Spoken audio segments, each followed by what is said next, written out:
Greetings from Salt Lake City in preparation in advance of the first ever NHL game between the Utah Hockey Club and the Chicago Blackhawks. Dennis Bernstein, Dave Pagnotta, our coverage here on the fourth period, presented to you as always by CCM Hockey. All right, DB, this place, electric. They're ready to get this game going. More than electric, it's buzzing, Dave. This is the Beehive State, Utah.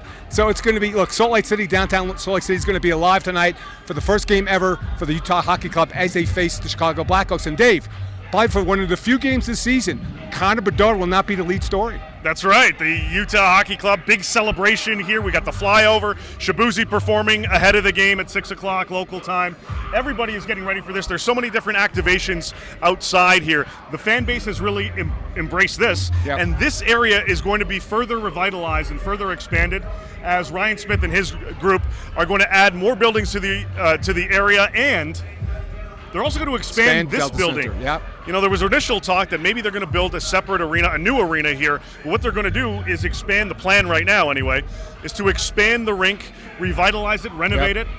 DB, they're going to go from 18,000 seats for hockey to 24,000 seats. So that would be the biggest capacity in any arena in the National Hockey. Yep. Yeah, that'll surpass Montreal, which is just over 21,000. Of course, the Winter Olympics in 2034 factoring in a little bit. Yep.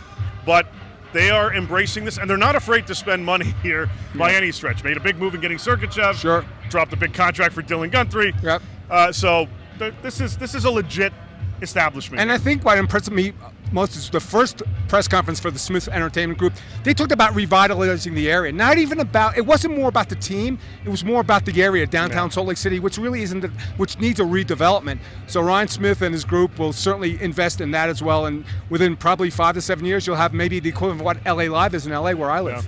Yeah, certainly a lot of excitement out here. We'll report back after the game to give you that experience as well. But we talked about this team not being afraid to spend money. There's a few other teams that better not be afraid to spend money on some of their pending free agents. Right, They're going to need to without question. We'll start in New York, the Big Apple, with Igor Shesterkin and his contract situation out there. So right now, hat tip to Kevin Weeks, who was first to put this out. He has rejected his camp, Shesterkin's camp has rejected an 8-year, $11 million AAV offer from the New York Rangers. We discussed this in the hot stove on SiriusXM over the weekend. That it sounds like Shesterkin's camp is looking for a minimum of $12 million on an AAV. Now, whether that's over the course of 8 years, we'll see. There's a little bit of leniency there in terms of term, but he's looking for big bucks, and $11 million isn't going to cut it. Here's a word of advice for Chris Drury. Don't have a press conference and say there's 88 million reasons why Shesterkin needs to sign. Don't do it. Don't do it. Look, learn the lesson. Shesterkin will set the market. He wants $12 million. We'll settle there. Will happen what happened with the Bruins and Swayman, where they meet in the middle. He's going to be the highest paid goaltender in the NHL. He deserves to be. He's one of the elite goaltenders. So it's interesting to see how that develops and if they can get him in, before the season starts or when they do sign him in season. Yeah, there's that unofficial deadline that they implemented, right? That they don't want to negotiate after the season gets underway, and that deadline for them is Wednesday.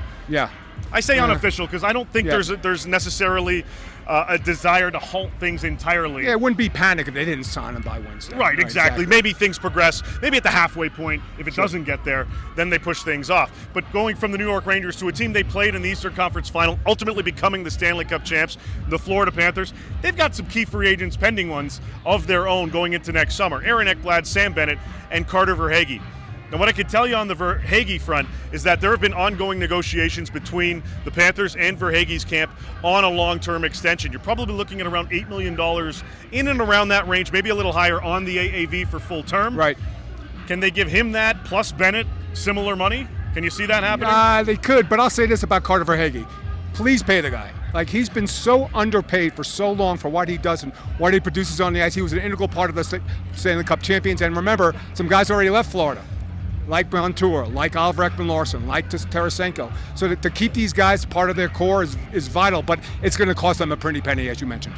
Yeah, certainly, without question. But they're, again, nothing imminent that it sounds like to this point, ahead of this game anyway. But those conversations will continue as the season moves along. Another group of discussions that have already gotten underway from the Toronto Maple Leafs side of things. They've had contract negotiations with John Tavares, Matthew Nyes, and Jake McCabe's camp. And for the most part, they're relatively loose, with the exception of McCabe. It certainly sounds like, in the update I got ahead of this game here on Tuesday, is that they're having pretty decent conversations, and that those negotiations could intensify in the coming days. I don't get the sense we'll see a deal happen before Wednesday's game in Montreal when the Leafs open the season against the Habs, a game that I have to somehow get to from here, so that'll be interesting.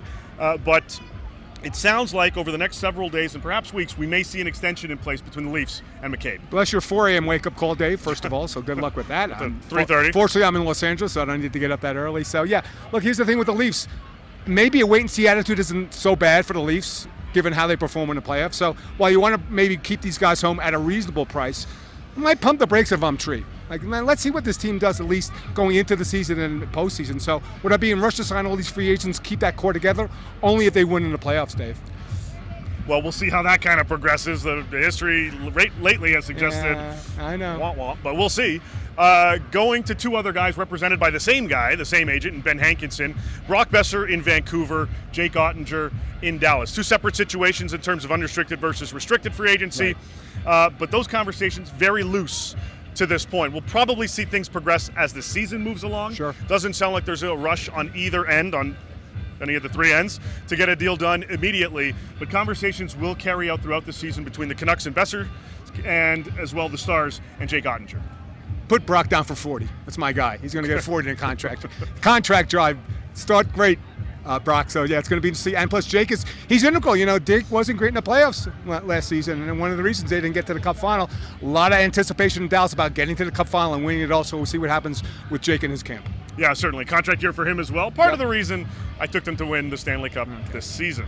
That's it for now. We will report back after the game to give a full recap on the first game here at the Delta Center for the Utah Hockey Club. That's Dennis. I'm Dave. We'll catch you later.